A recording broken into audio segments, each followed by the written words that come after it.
Nations are breaking, Israel awaking, signs in the Bible foretold. The Gentile is numbered, ever encumbered, eternity soon will enfold. He's mighty, he's faithful, he's awesome, he's glorious. None can be compared to him. There is none like him. God is good. Sister, you ready? We give you God the glory. Jesus is the same yesterday, today, and forevermore. Let us turn to the Bible quickly in the name of our Lord Jesus Christ. Romans chapter 6, verse 23. Romans 6, 23. And I read. The Bible said, for the wages of sin is death, but the gift of God is eternal life through Jesus Christ our Lord. Father, we thank you for you are God and you are great. We thank you for this wonderful message of eternity. As we study your word, give us understanding of your word, O Lord. We ask in Jesus' name. Eternity, eternal life. The Bible says, for the wages of sin is death, but the gift of God is eternal life. Meaning eternal life is a gift from God. Praise the Lord. Eternal life is a gift from God.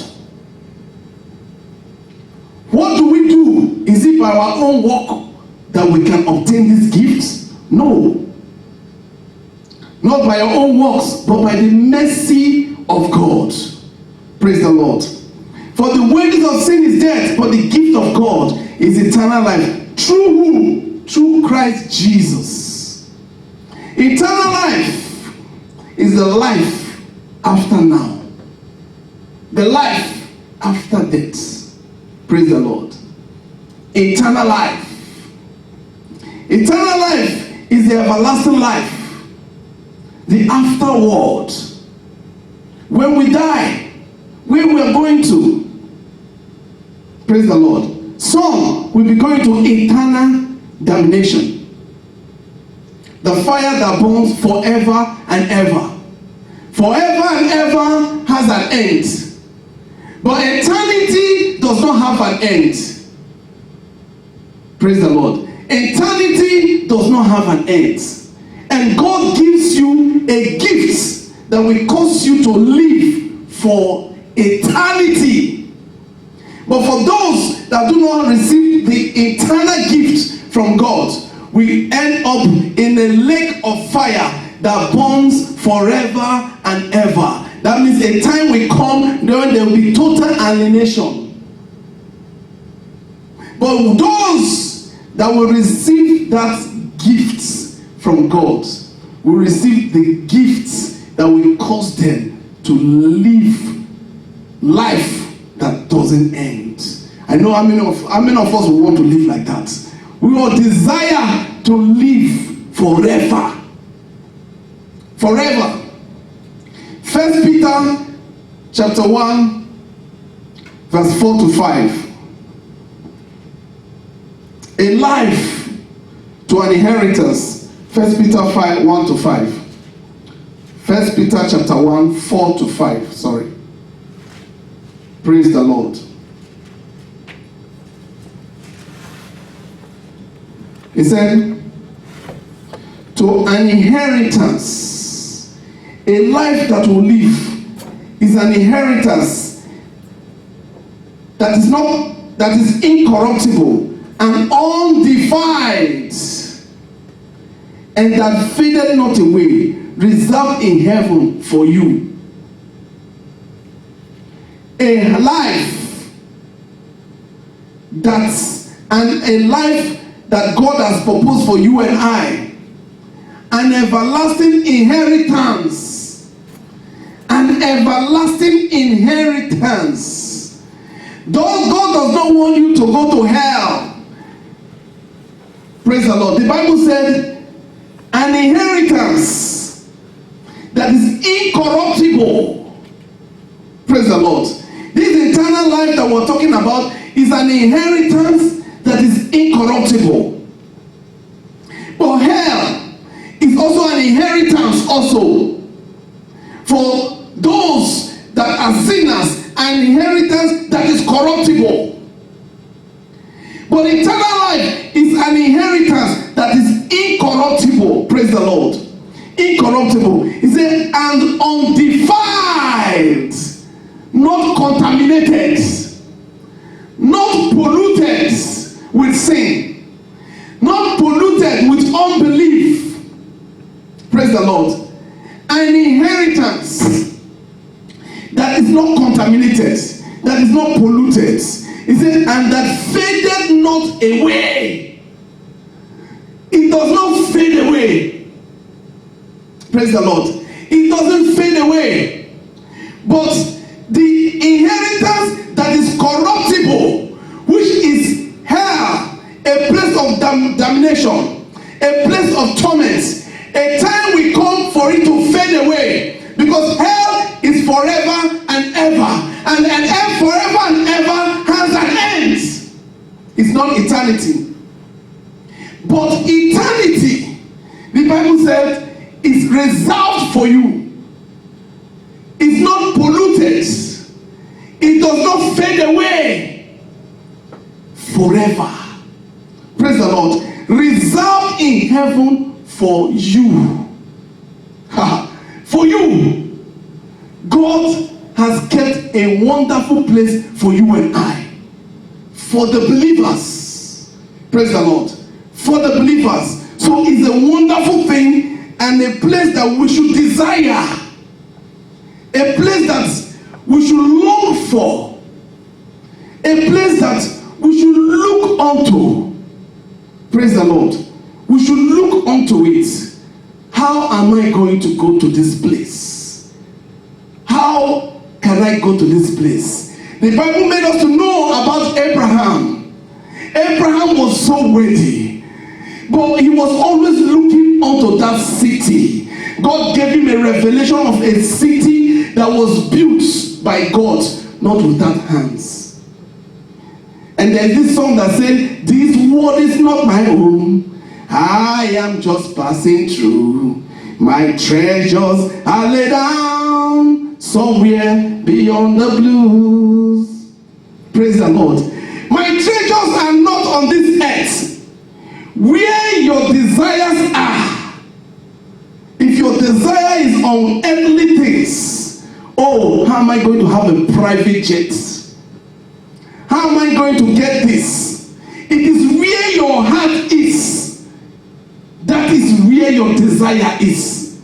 Praise the Lord. Abraham had everything, but he refused to build a house. He was always looking to a city that is beyond the blues. A city that the builder built without hands. He believed that he is a pilgrim on this earth, living a life that your focus is always on eternity. A place that has been reserved for you, unpolluted. Praise the Lord. As we live our life on this earth, we wish to acquire so many things. As you struggle every now and then to get the degrees, to acquire wealth, don't lose focus. Praise the Lord. Don't lose focus, because the wealth of this earth will perish on this earth. Everything will perish. Everything will perish. The richest man, or the richest man that dies, the Bible told us about the rich man and Lazarus. The rich man was so rich. He had all the money. He had everything. He had everything. He had power. He was rich. But there was this poor man at his gates. The poor man did not have anything, but he had God in him. He was desirous of eternity. Praise the Lord. He might be poor on this earth, but he was heavenly rich. was heavenly rich. His wealth does not perish. His blessings in heaven does not perish. But the wealth of the rich man, when he died, he did not die with his wealth. And the Bible made us to know that the rich man, the heavens were open, and the rich man saw Lazarus in the bosom of Abraham. And the rich man was like, "Oh, Abraham, my father, tell Lazarus to bring me a drop of water." The rich man was so rich on earth that when he died, he was thirsty of water. Praise the Lord. He was thirsty, desirous of water. But Lazarus had nothing here, but he had enough water to drink over there. We have to make a decision. Are we living for now, or we're living for eternity? We have to make a decision. Where is our hearts? For now or for eternity? Heaven and hell is real. Christ is coming soon. But Christ is coming for his own. God has kept a place for his own. Praise the Lord. And the Bible, if we read further, verse 5 says, this place has been kept by the power of God through faith unto salvation, ready to be revealed in the last days. Colossians 1:5. Book of Colossians 1:5 says, for the hope which is laid up for you in heaven, whereof you heard before in the word of the faith of the gospel. There is a hope that every Christian has. There is a hope for every Christian. This hope has been laid up for us in heaven. We have heard of it. Pastors have preached about it. People talk about it. Some people say it's not real. Some say, come on, hell is on this earth, heaven is on this earth. Praise the Lord. Don't blame them. They don't know. Praise the Lord. They don't know. But the time will come, maybe it will be too late. It will be too late. Praise the Lord. And we don't want it to be too late. Praise the Lord. We know that there is a place, because the Bible already told us that Lazarus was in paradise, while the rich man was in a place of torment. It is after judgment that Lazarus will go to that heaven. Praise the Lord. And the rich man will go to hell. But now, the rich man is in a place of torment and Lazarus in paradise. Praise the Lord. Heaven is real. Hell is real. Colossians 1:27 tells us that Christ in you is the hope of glory. The greatest desire of every Christian is to be glorified. That is the greatest desire of every Christian. Without us being glorified, why will you be struggling yourself? Many people will not care. But our desire as a Christian, above all, is not to be worthy. You understand? The Bible says, what shall it profit a man to gain the whole world and you lose your soul? Praise the Lord. The Bible told us, it said we should always desire the heavenly things. Heavenly things. Heavenly things. Heavenly things. Let your mind be for the heavenly things. Let your desire be for the heavenly things. And the word of God said, I wish above all that you are successful as your soul is successful. Praise the Lord. I wish above all that you are successful as your soul is already successful. Your soul is more important. Praise the Lord. Your soul is important. The desire of every Christian is to be glorified. First Corinthians, Colossians 1:27 says, to whom God, if we start from 26, say, even the mystery which has been hid from ages and from generation, but now is made manifest to his saints, to whom God would make known what is the riches of the glory of this mystery among the Gentiles, which is Christ in you, the hope of glory, whom we preach, warning every man and teaching every man in all wisdom, that we may present every man perfect in Christ Jesus. The hope of every Christian is to have Christ in you. And we were saying earlier on something about being born again. Something about the Holy Ghost. The Holy Ghost is Christ living in you. The Bible says Christ in you is the hope of glory. If you don't have Christ living in you, there is no hope for you to be glorified. Romans 8 tells us that if you don't have Christ in you, you are not of Christ.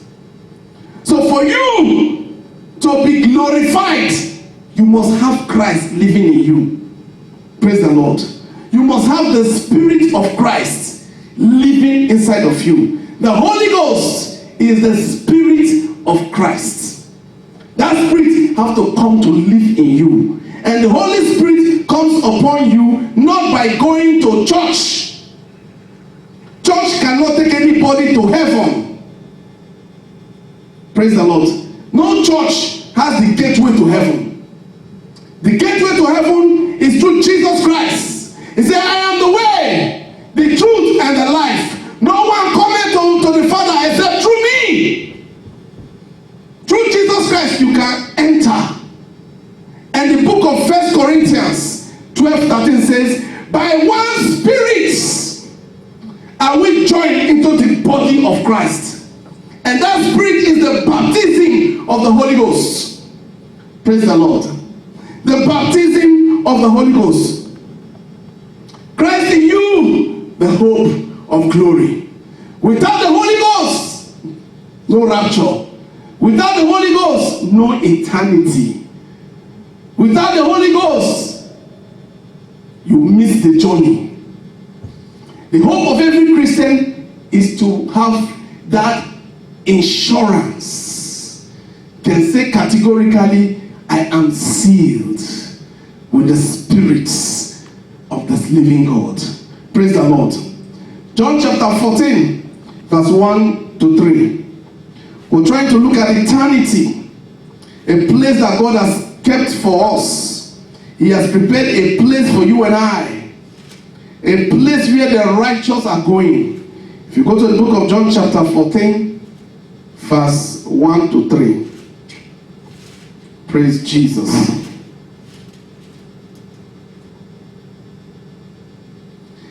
He said, let not your heart be troubled, ye believers in God. Believe also in me. In my Father's house are many mansions. If it were not so, I would have told you, I go to prepare a place for you. And if I go and prepare a place for you, I will come again and receive you unto myself, that where I am, there you may be again. And whither I go, ye know, and the way you know. Praise the Lord. God is trying to encourage us. Jesus is trying to encourage us, to tell us that he has already prepared a place for us. And he's coming again. He's coming again. Christ's second coming. He will not come, his feet will not touch this earth. He will be in the air. And the righteous will go with him. Praise the Lord. He said he's coming again. So we shouldn't be like the scoffers. The scoffers that say, oh, since the day that Christ died, we have been hearing he's coming, he's coming, he's coming. Where is he? Oh, pastor, it's okay. Please tell me something else. Oh, sister, don't go into that discussion. Tell me something else. The Bible said they are scoffers. The Bible said they are after their own lust. They rather hear things that will please them. Even in churches now, salvation is hardly preached. In churches now, the kingdom of God is hardly preached. Hell and heaven is hardly preached. Righteousness and holiness is hardly preached. Praise the Lord. But rather, they want to hear healing, deliverance, prophecy, prosperity. how to be a millionaire. But things to make you to make eternity, they don't say it. How can I make my way to please the Lord for me to go to heaven? How can I enter? Because damnation is coming to this earth for those that will miss that eternal destination. It will be terrible. The Bible says there will be wailing and gnashing of teeth. It is not the unbelievers that will wail and gnash their teeth. It is the unbeliever. It is not the unbeliever. It is the believer. I mean to say, it is the believers. People that thought, oh, they are Christians. But at the end, they say, oh, I missed it. Do you know it's not everybody that is going to heaven? The Bible says many are called, but few are chosen. Few, not many. Praise the Lord. Heaven is real. Hell is real. Christ is coming for his own. He's knocking at the hearts and the door of men. He's speaking his own already. He's speaking his own. He's speaking his own. He's speaking his own. Nature tells us about how we're going in the rapture. The Bible made us to know that when Israelites came out of Egypt, there were more than 2,000. But how many entered the promised land? 2. And we are spiritual Israelites on a journey to enter into the promised land. So a church of 1 million people, do you think the 1 million people are going to heaven? Or 100,000 people, you think the 100,000 are going to heaven? No! Because we'll get to it. Let me not jump and move the gun. Praise the Lord. Praise the Lord. We'll get to it. Few people are entering. So it is a race. Paul said, be diligent to make your calling and election sure. He says, struggle to enter. Struggle. Don't say, oh, I am saved. You know, I healed the sick. I made the blind to see. I raised the dead. Bible says, and in the end, many will come and say, in your name I cast out demon. In your name I heal the sick. In your name I raise the dead. He say, go away, I don't know you. You walk out of iniquity. But think of it, brother. If in a church the pastor raised the dead, you will say, God is with him. If he makes the blind to see, you will say, God is with him. But here God is saying, at the end, I don't know you. So it is a serious thing for us to enter into the kingdom of God. It is beyond signs and wonder. It is beyond miracle. It is beyond healing. It is beyond deliverance. It is beyond prosperity. Praise the Lord. Paul said, I wish above all that your soul, that you prosper as your soul prospereth. It is beyond prosperity. Your soul, our soul is important. And there is a battle in the spiritual realm. There is a war in the spiritual realm. The battle is a guerrilla warfare. Satan is fighting for the souls of men. When somebody gives his life to Christ, Satan don't disturb him anymore. You can carry the biggest Bible. You can do whatever you want to do. And say, I'm going to church. Of course I go to church. Of course I pay my tithe. Of course I live a righteous life. Of course I do all these things. The Bible said in Romans 10, my people, let us look at Romans 10. Romans 10. Paul was lamenting. He said, brethren, my heart's desire and prayer to God for Israel is that they might be saved. For I bear them records that they have a zeal of God, but not according to knowledge. They believe they are saved, but not according to knowledge. We have, if you take a statistics of the Christians all over the world, let's say 2 billion. But among the 2 billion, not the 2 billion are going to heaven. Not 2 billion are going to heaven. If a woman wants to give birth and meets her husband, more than 1 million sperm goes into her body. But if she succeeds, maybe 1 comes out of it. That is how the kingdom of God is. That is nature telling us how the kingdom of God is. That is why Paul says struggle to enter. That is why Paul tells us be diligent to make your calling and election sure. Praise the Lord. That is why we don't look at signs and wonders. That is why we don't look at anything except the word. Except the word. What is God telling me from the word? After the signs and wonder, after the miracle, good, wonderful, we need it. But after it, what is the message? If the message doesn't tells you to things that will make you to go to heaven, brother, pack your load and run. Because our journey, our destination is to make it. We are like Abraham looking onto that kingdom. Every time, look up. Look up, don't look down. Why are you looking up? Because your redemption draweth near. Day and day. As the day breaks, we are getting close to it. As the day breaks, we are getting close to it. We're in 2,000 years, and 2,000 years is allotted for the Gentiles. The coming of our Lord Jesus Christ. People say, oh, Christ is coming, Christ is coming, Christ is coming. We don't, no more Christ is coming, Christ is coming. Is here. We have few minutes to midnight. The bell is tinkling. The bell is tinkling. The cry is out. The shout is out. Telling people, prepare. Prepare, for the bridegroom is about to come. Praise the Lord. Colossians 2, 13 to 15. Colossians 2, 13 to 15. Praise Jesus. Eternity is real. Colossians 2, 13 to 15.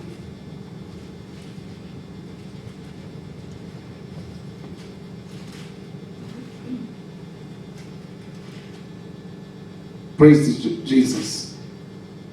He said, and ye being dead in your sins and uncircumcised of your flesh, hath he quickened together with him, having forgiven us all our trespasses. Christ has paid the price for us. He has forgiven us all our trespasses, blotting out the handwriting of ordinances that was against us, which was contrary to us. He took it out of the way, nailing it to his cross. And having spoiled principalities and powers, he made a show of them, openly triumphing over them in it. Praise the Lord.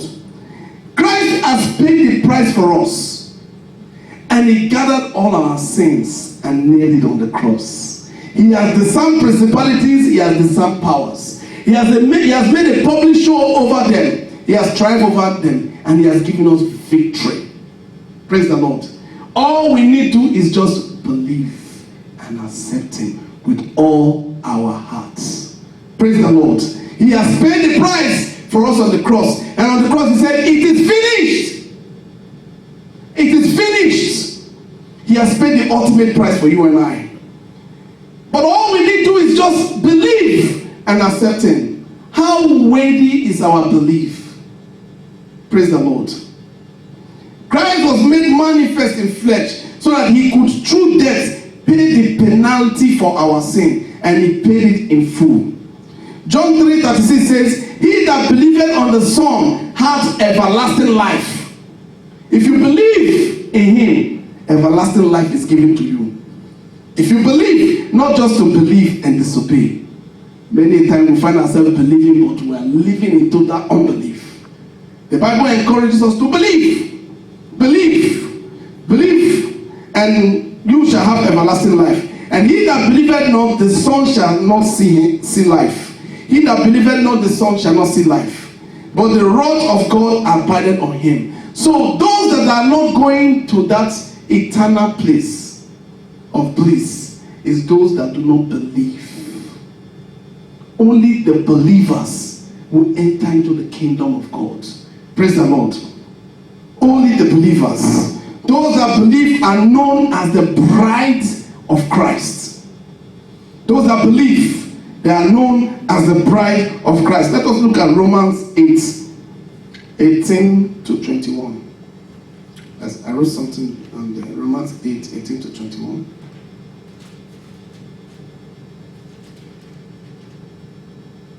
Praise the Lord. He said, for I reckon that the suffering, for those that believe, they have to go through trials. He said, for I reckon that the suffering of this present time are not worthy to be compared with the glory which shall be revealed in us. Hallelujah. The suffering. Why the suffering? Why the suffering? The Bible said, those that desire to live godly in Christ shall suffer persecution. Praise the Lord. For you to say, I have Christ.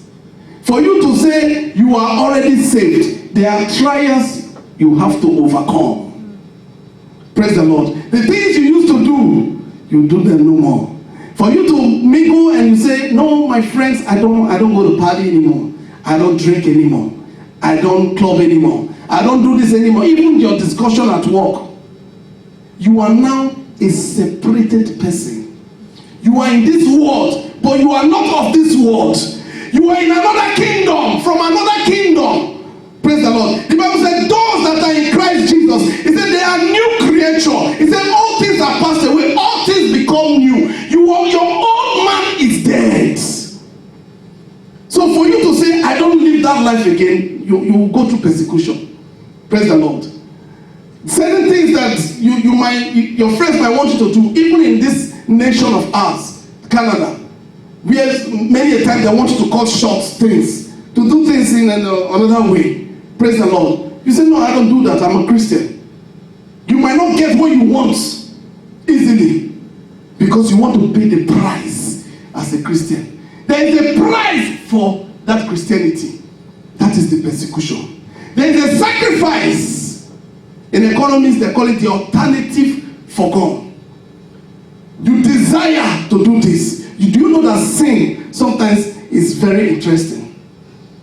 It's the reality. Sin, like when you're clubbing, there is a music and you're dancing. There's a spirit to it. It brings some kind of joy.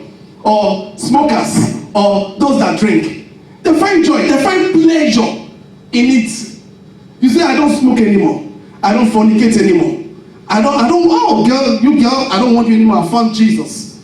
There's a sacrifice. The pleasure that you would have gotten from living in iniquity, you are depriving yourself of that pleasure. That is the price. That is the persecution that you have to go through. And the Bible said, now we don't look at those things anymore.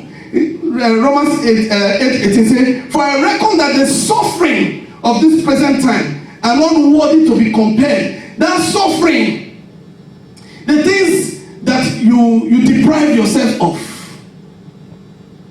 the worldly things that you would have gotten if you lied. Some people just lie a little bit, you make some money. They say, no, I don't want to lie. I'd rather stay where I am. I'd rather stay where I am. Do you know in this country some women that just go and say, I'm no more with my husband. My husband and I will have problem, and we have 2 children, and the government will give them house, and they'll be paying $150 for the house. But you can't lie, and you're paying a house for $1,700. You're paying the price for your Christianity. You understand what I'm saying? You are paying the price for your Christianity. It's a high calling. It's a big price. Praise the Lord. And Paul says, for I reckon, I believe that this present suffering, this price that I'm paying for my Christianity, this sacrifice that I'm taking, he said for this present suffering of this present time are not worthy. It is not worthy to be compared with the glory that shall be revealed in us. The glory that will be revealed when we go in the rapture. When we go in eternity to meet the Father. These pleasures cannot be compared to it. Praise the Lord. It can never be compared to it. It said, for the earnest expectation of the creature waited for the manifestation of the sons of God.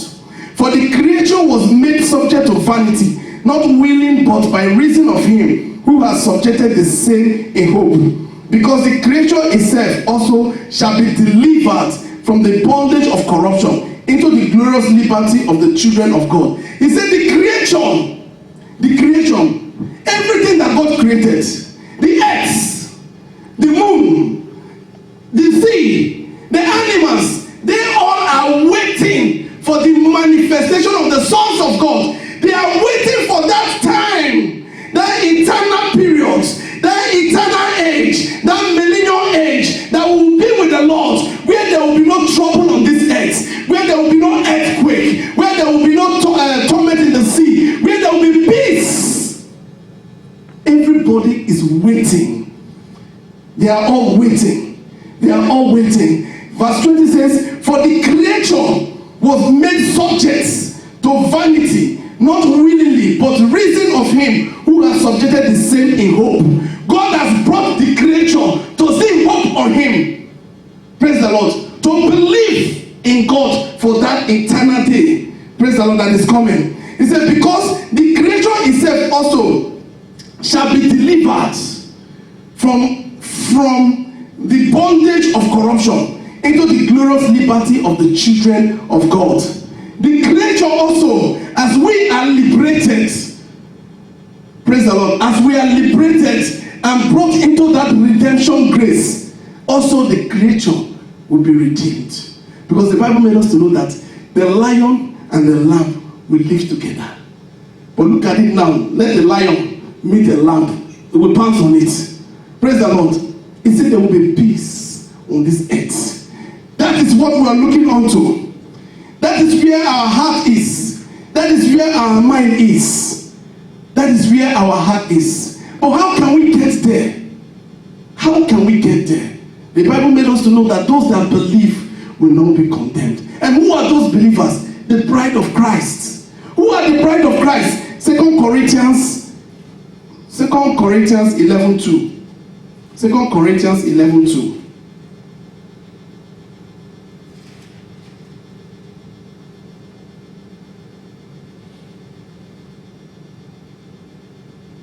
Praise the Lord.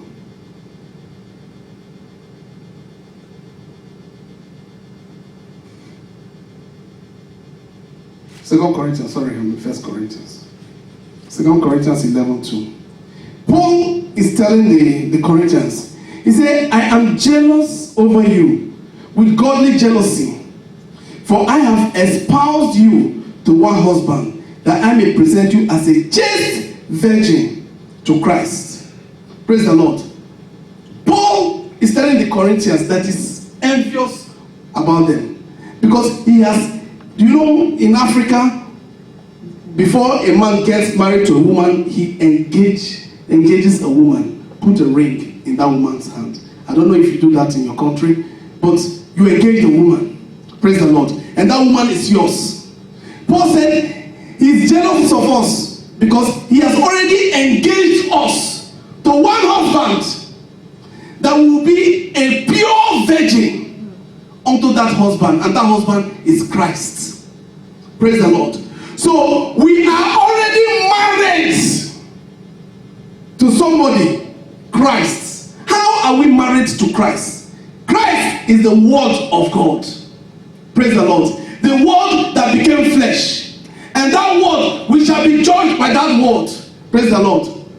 Christ is the Word of God. Romans 7 tells us that a man that is married to a woman, Romans chapter 7. Romans 7. Praise Jesus. It's Romans 7 saying, know ye not, brethren, for I speak to them that know the law, how that the law has dominion over a man as long as he liveth. For the woman which had an husband is bound by the law to her husband, so long as he liveth. But if the husband be dead, she is loosed from the law of her husband. Praise the Lord. We are married to our Lord Jesus Christ, which is the Word of God. So we are bound to the Word of God. We are bound to obey the Word of God.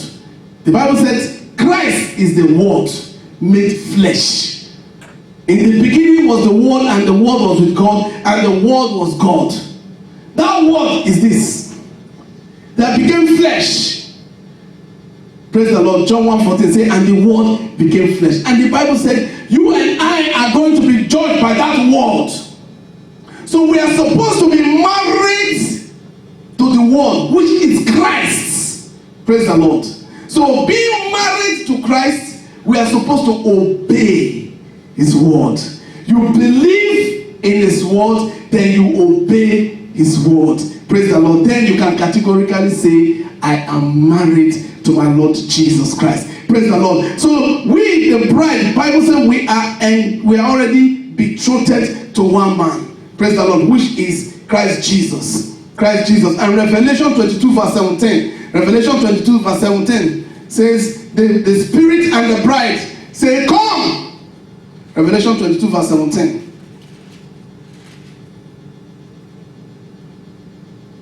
And the Spirit, Revelation 22 verse 17. And the Spirit, what Spirit? The Holy Ghost.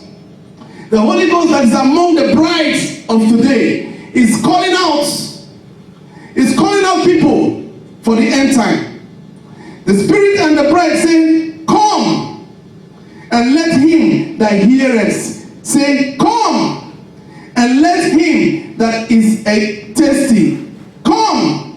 And whosoever will, let him take the water of life freely. Eternal life is a gift from God. And the Spirit and the bride is calling out. Come if you are thirsty. Come if you are hungry. Come and be fed. Come and be filled with the living water that is flowing from Emmanuel's vein. Come and be fed. And you will thirst no more. Praise the Lord.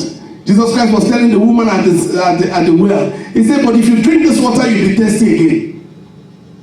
If you drink this water, you'll be thirsty again.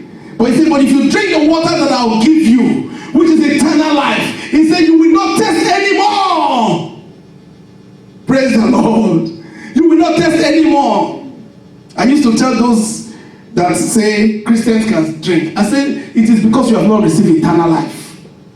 When you receive eternal life, the desire to live in sin die. The Bible said, those that are born again does not sin.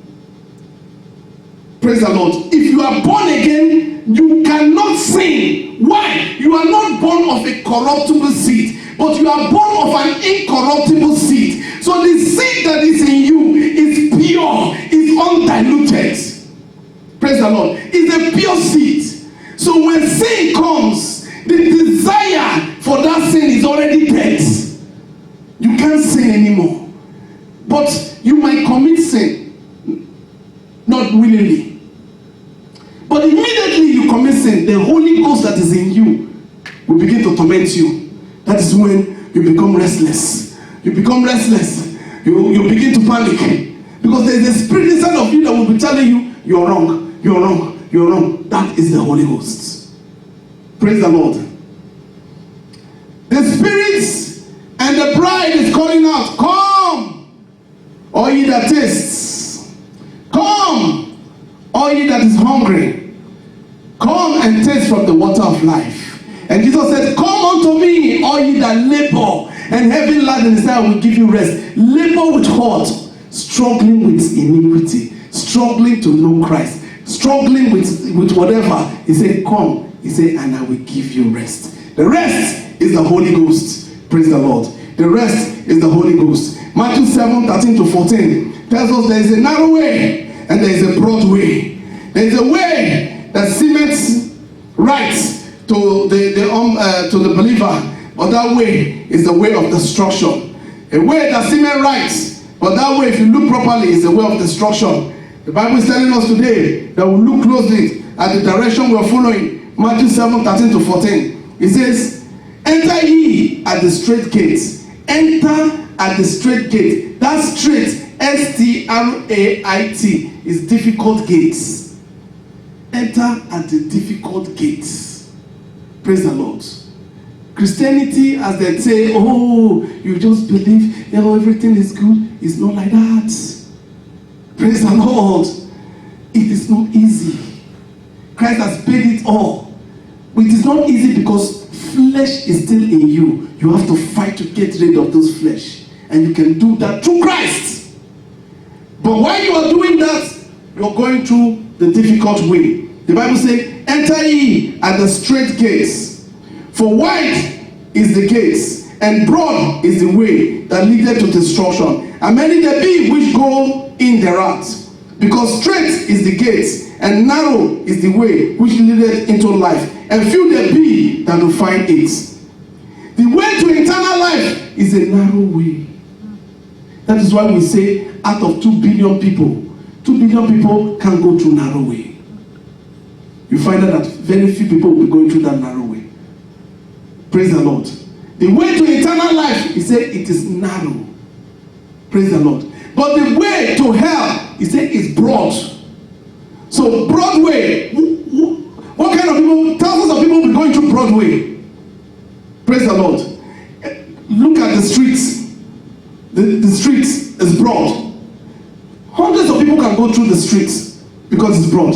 But if that way is a narrow way, the Bible said it's a narrow way that only one person will be going through. Only one. Only one. And that one person, the Bible said, straight is that gate. You will be struggling to go through.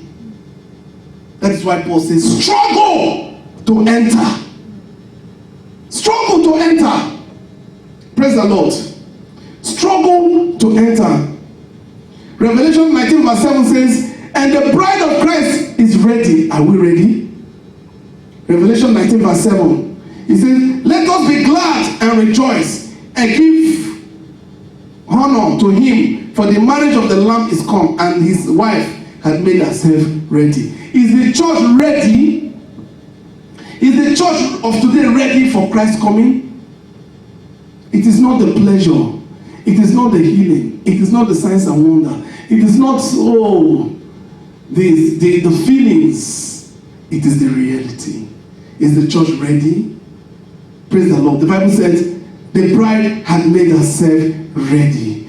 The bride of Christ should make herself ready. Why? Matthew 25, verse 1 to 13 tells us about the journey of the bride.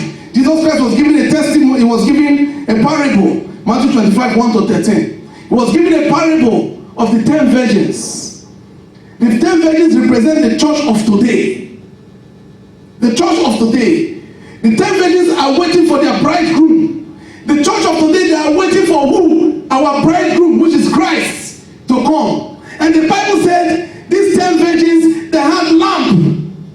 The lamp. Okay, let me read it. Let me read it. Let me be fast so that after I read it, I explain it. Matthew chapter 25, verse 1 to 13. Say, then shall the kingdom of heaven be likened unto 10 virgins, which took their lamps and went forth to meet the bridegroom. And 5 of them were wise, and 5 were foolish. And they that were foolish took their lamp and took no oil with them. But the wise took oil in their vessel with their lamps. While the bridegroom tarried, they all slumbered and slept. And at midnight there was a cry made, behold, the bridegroom cometh, go ye out to meet him. Then all those virgins arose and trimmed their lamps. And the foolish said unto the wise, give us of your oil, for our lamps are gone out. But the wise answered and saying, not so, lest there be not enough for us and you, but you go ye rather to them that sell and buy for yourself. And while they went to buy, the bridegroom came, and they that were ready went in with him to the marriage, and the door was shut. Afterwards came also the other virgins, saying, Lord, open unto us. But he answered and said, verily I say unto you, I know you not. What therefore? For ye know neither the day nor the hour wherein the Son cometh. Praise the Lord. These 10 virgins represent the church of today, waiting for their bridegroom. It's a parable that Jesus Christ gave us. And that parable is the church for today. And the Bible said, 10 of those virgins, amongst them 5 had lamp and had oil. But 5 had lamp but had no oil. The lamp is the word of God. The word of God is a lamp upon my feet. The word of God is the lamp. The 10 virgins had lamp, but 5 had oil and 5 did not have oil. What is the oil? The oil is the catalyst to run that light.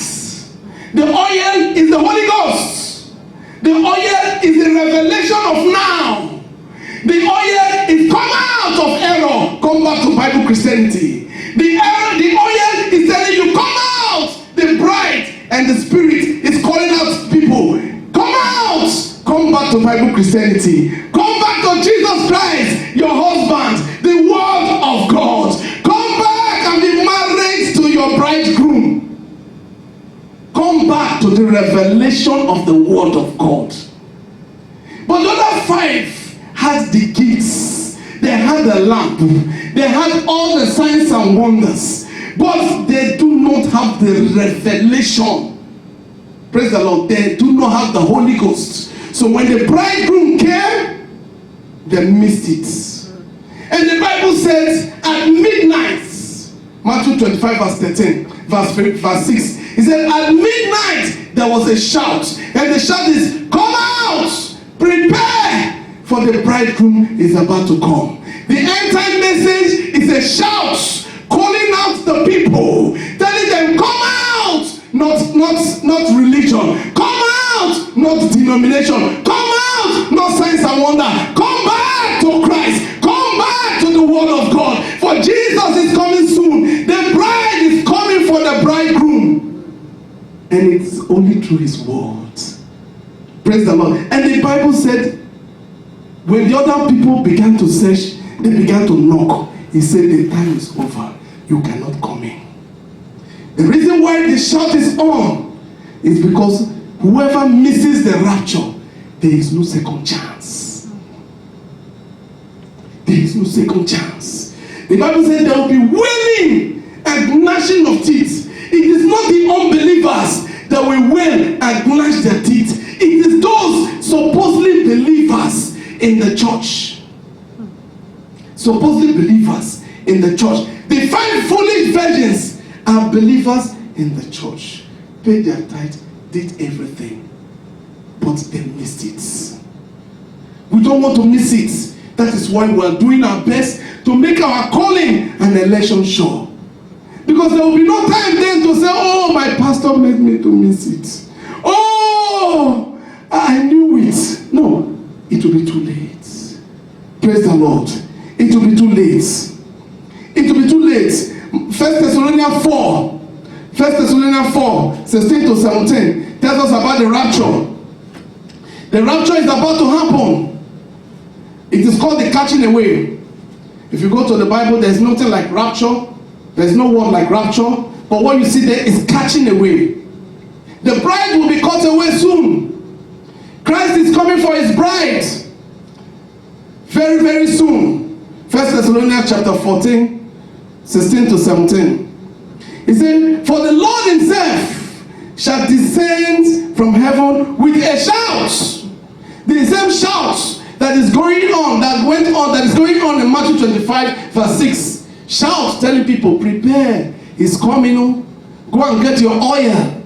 Not false signs. Go and make sure you have the oil. Make sure you have the insurance. Praise the Lord. He said, prepare. No, verse 16 says, 1 Thessalonians 4:16 says, for the Lord Himself shall descend from heaven with a shout, with the voice of the archangel, and with the trump of God. And the dead in Christ shall rise first. Then we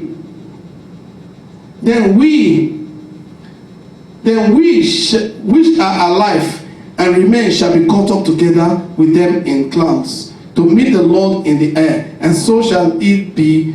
So shall we ever be with the Lord. Praise the Lord. So the voice, God is coming with a shout, the voice of the archangel and the trumpet of God. Soon as the trumpet will sound, soonest, and mind you, Christ is coming like a thief. He's coming like a thief. Praise the Lord. Maybe you look around the whole world, the way it will happen, not the way some people say there will be a sound, param, param, param, everybody, oh, rapture, rapture. No, no, no, no. He's coming like a thief. When a thief comes to your house, you don't know. Only those that have the Holy Ghost. We hear the shout, those that hear the shout. We hear the voice of the archangel, and those are the people that will hear the trumpet of God. Only those that hear the shout. What is the shout telling the people? Prepare, is about to come. And those that will hear the voice of the archangel and prepare, only those that have the Holy Spirit will hear the trumpet of God. Praise the Lord. Only those that have the Holy Spirit will hear the trumpet of God. And so, maybe in this whole Canada, if 1,000 people live, will you know? You will not know. 1 here, 2 there, 3 there, 10 there, 5 there. Because the Bible said narrow. Praise the Lord. Maybe in Toronto, maybe we're 1 million. 1,000 people are living. How will you know? Praise the Lord. You can't know. So that is why we have to be serious. And when whoever misses the rapture, we now have to face the tribulation. Immediately the rapture happens, the message will leave the Gentiles. The message will go to the Jews. Praise the Lord. The message will go to the Jews. And if you read the book of Revelation 11, you see the two men, one with the anointing of Moses and one another with the anointing of Elijah. God will use them to restore the message in Jerusalem. And 144,000 people will be sealed. 144,000 among them will accept the word, and they will preach together. Praise the Lord. And the Bible said those two men with the anointing of Elijah and the anointing of Moses, immediately the rapture happens. Immediately the rapture happens, the Antichrist will emerge. The Antichrist is not a beast. The Antichrist is a man. If you go through the Bible and the Bible tells you that if you look at it, the number 666, it says it's the name of a man. The Antichrist is holding Bible. The Antichrist is a church. What is Antichrist? Anything contrary to the word of God is anti. Anything that God says, do it this way, you do it the other way, is Antichrist. And the Bible said, Paul said, whoever adds or subtracts from the word of God is cursed. So Antichrist is a man carrying Bible, a church that will emerge carrying Bible and totally going against the word of God. And the Bible said the Antichrist will emerge. We already know where the Antichrist is coming from. It's a church. Praise the Lord. It's a church. And one of these days you will listen to our message. You will see the church, the name of the church and everything. So the Antichrist will emerge and he will declare that he wants peace. The Bible said for 7 years, he will say he wants peace for 7 years. 3.5 years. 3.5 years, he will break the peace. When he breaks the peace, and within these 3.5 years, those two men with the anointing, go and read the book of Revelation 11, 1 to 13. Those two men with the spirit of anointing of Elijah and Moses, the Bible said they will turn the earth upside down. What Moses did in Egypt, those are the things that will happen. Those things that Elijah did, the same thing he will do. Praise the Lord. And 3.5 years, that Antichrist will kill those two men. When he kills those two men, 3 days, their corpse will be on the earth. And after 3 days, God will raise those two men and take them in the sky. And then there will be trouble. That is when the tribulation starts. Tribulation is coming. The church has to be prepared and run from that tribulation. Whoever misses the rapture cannot miss the tribulation. First, the tribulation, God will release his anger on the earth. So, tribulation starts first on this earth, from God's anger on this earth. Before the trials the Christian will go through in the hand of the Antichrist, persecution for their faith. Then the Bible made us to know the people will run away from their house. run away from their streets and say, there is danger on the street. Let me run into their house. Immediately they run into their house. He said the serpent will bite them in their house. The Bible said people, the men and the women, that will begin to cry and will tell the rock, rock, follow me and let me die. He said the rock will not follow them and they will not die. So there will be trials, there will be tribulation. People will seek for death and they will not find death. We don't want to go through that. Eternity is real. The millennial reign is coming. The millennial reign where we will be with Christ 1,000 years on this earth. It's coming. It's coming speedily. Let us look at, I'm running up. Let us look at some scriptures that will help us to see about the millennium. Revelation 3 verse 21. You can read that Revelation 11, 3 to 15 about the two prophets. Revelation 3 verse 11. Revelation 3 verse 21. Sorry. He said, to he that overcometh will I grant to sit with me in my throne, even as I also overcame. And I'm set down with my Father in his throne. God wants us to overcome. What are we going to overcome? What are we supposed to overcome as Christians? We're supposed to overcome this earth. Overcome the trials of the day. Overcome. And those that overcome, will God give the grace to be with him. Praise the Lord. There is something we need to overcome. Overcome Satan. The Bible says we overcame him by the blood of the Lamb and the word of our testimony. It is not to say, Satan, I overcome you by the blood of the Lamb and the word of our testimony. You just declare it. No. You overcome by those things that you refuse to do that would have brought you down. So maybe when we meet in heaven, we'll say, sister, you overcame. Oh, brother, you overcame. That trial, you succeeded. You did not compromise. What do we see around Christendom now? Compromise. Oh, it doesn't matter. Did God say he would destroy the earth? No, it's okay. Gays and lesbians can come to church because you want the church to be filled. You can live anyhow. It is okay because they want the church to be filled. A day is coming. Judgment is coming. When we all will stand before the throne of grace. And God will say, what did you do with the grace I gave you? Praise the Lord. We must overcome these words. Revelation 27 to 11. We must overcome this world, overcome the Antichrist, overcome the lies of this world. The 1,000 millennial reign is coming. After that 7 years, those that go in the rapture, they will go for the marriage of the Lamb. They will be with Christ in heaven for 7 years, enjoying life.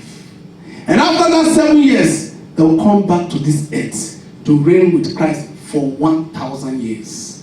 Let us look at it. Revelation 20 verse 7. It said, when the 1,000 years are expired. So, if you start from 20, you will get what I just said now. That they will reign for 1,000 years. But that 1,000 years, within that 1,000 years, Satan will be caged. Within that 1,000 years, there will be no Satan. He'll be caged and locked up. Praise the Lord. He'll be caged and locked up. And after 1,000 years, he will be released again to tempt those that will populate the earth. Mind you, when God destroyed this earth during the tribulation after the rapture, few men will be left. Not all will be destroyed. Few men. Those few men now will start populating again. Then those that go in the rapture will come down with Christ to reign that 1,000 years. They are coming to reign as kings and princes on this earth with Christ. Praise the Lord. That is why you have to struggle to get a crown. So you can be a prince. Praise the Lord. Or a queen. Praise the Lord. Let me read that Revelation 20 verse 7. He said, and when the 1,000 years are expired, Satan shall be loosed out of his prison, and shall go out to deceive the nation which are in the four quarters of the earth, Gog and Magog, to gather them together to battle, the number of whom is as the sand of the sea. And they that went up on the breadth of the earth, and they compassed the camp of the saints about, and the beloved city, and fire came down from God out of heaven and devoured them. Praise the Lord. So Satan and his people will be destroyed at the end and cast into the fire forever. Revelation 21 verse 1 to 27. Oh, praise the Lord. Eternity is coming. Let me just read this and we'll round up. Revelation 21 verse 1 to 27. It says, and I saw a new heaven and a new earth. For the first heaven and the first earth were passed away, and there was no more sea. And I, John, saw the holy city, New Jerusalem, coming down from God out of heaven, prepared as a bride adorned for her husband. The New Jerusalem is who? The bride of Christ coming from heaven. Praise the Lord. And say, and I heard a great voice out of heaven saying, behold, the tabernacle of God is with men, and he will dwell with them, and they shall be as his people, and God himself shall be with them, and be their God. And God shall wipe away all tears from their eyes, and there shall be no more death, neither shall sorrow nor crying, neither shall there be any more pain, for the former things are passed away. And he that sat upon the throne said, behold, I make all things new. And he said unto me, write, for these words are true and faithful. And he said unto me, it is done. I am Alpha and Omega, the beginning and the end. And I will give unto you, and I will give unto him that is a taste of the fountain of the water of the life freely. Praise the Lord. God is still calling unto us to receive it freely. He that overcometh shall inherit all things, and I will be his God, and he shall be my son. Praise the Lord. But the fearful and the unbelieving and the abominable and the murderers and the warmongers and sorcerers and idolaters and all the liars shall have their part in the lake which burneth with fire and brimstone, which is the second death. You see, even liars. That is why we have to be very, very careful. Even liars. The Bible says liars cannot enter. But we see even in churches, Christians are lying. Even in church, even pastors with the mic, they lie. God said you should sow seed of $10,000. Sow seed of $10,000, $5,000. God did not say you to sow no seed. Lie. They lie. Bible says they all will end up in fire. Praise the Lord. Verse 9 says, and there came unto me one of the seven angels, which are the seven vials of full of the seven last plagues, and talked with me, saying, come hither, I will show thee the bride, the Lamb's wife.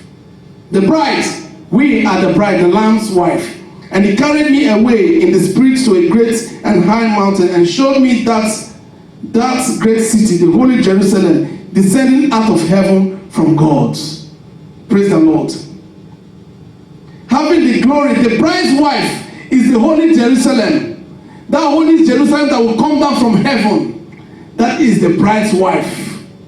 That is the bride's wife. He said, if you read from verse 21, he said, and I saw a new heaven and a new earth. Praise the Lord.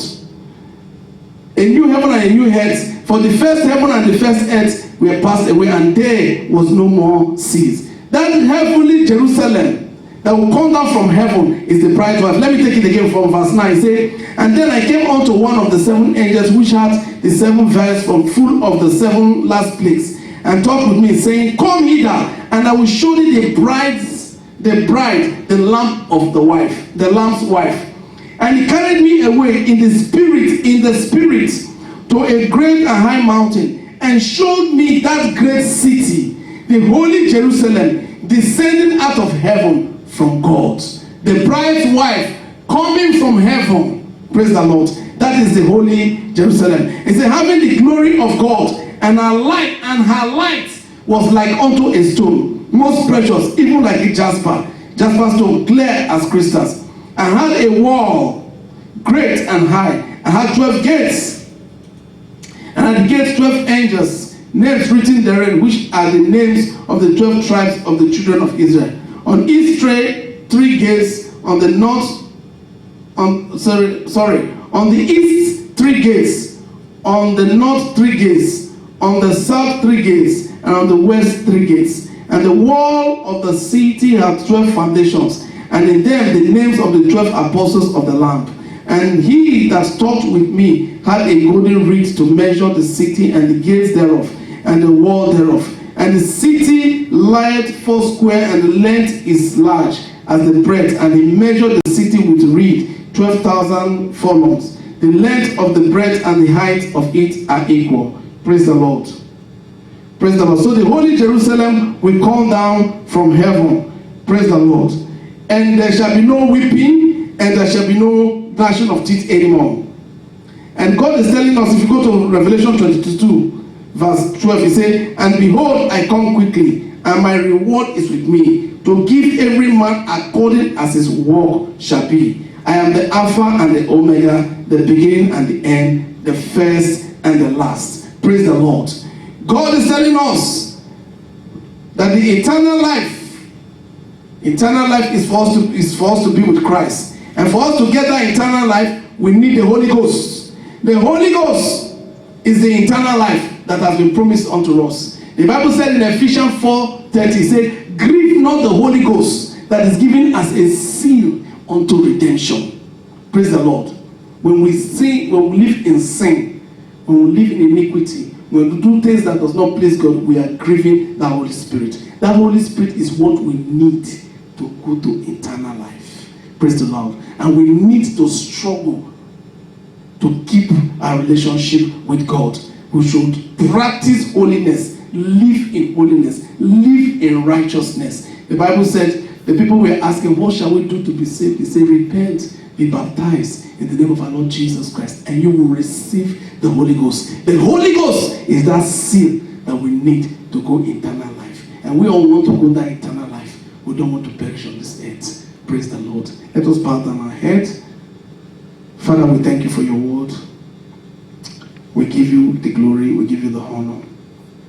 We give you the adoration. We don't want to go to hell at all. We don't want to perish in hell. We don't want to perish in hell. While you bow down your head, I read Psalm 39 verse 1 to 7. While you bow down your head and you're praying, I read verse 39 verse 1 to 7. Psalm 39 verse 1 to 7.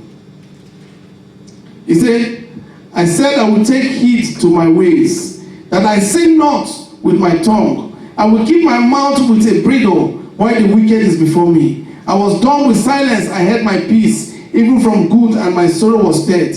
My heart was not within me while I was losing the fire burned, then spake I with my tongue. Lord, make me to know my end and the measure of my days, what it is that I may know how frail I am. Behold, thou hast made my days as a handbreadth, and my age is as nothing before thee. Verily, every man at his bed state is altogether vanity. Selah, surely every man walketh in vain. Surely they are disquieted in vain. He heapeth up riches and knoweth not who shall gather them. And now, Lord, what wait I for? My hope is in thee. Our hope is in the Lord. For only him can cause us to be glorified. Father, we thank you, Lord. We ask, oh Lord, that you help us. We want to make it. We don't want to go to hell. Help us to make it, Lord. Prepare us. Cause our ways to be straight with you. Open our eyes to see. Direct our paths. Help us, oh Lord, to make our calling and election sure. We give you all the glory, Lord. In Jesus' mighty name we have prayed.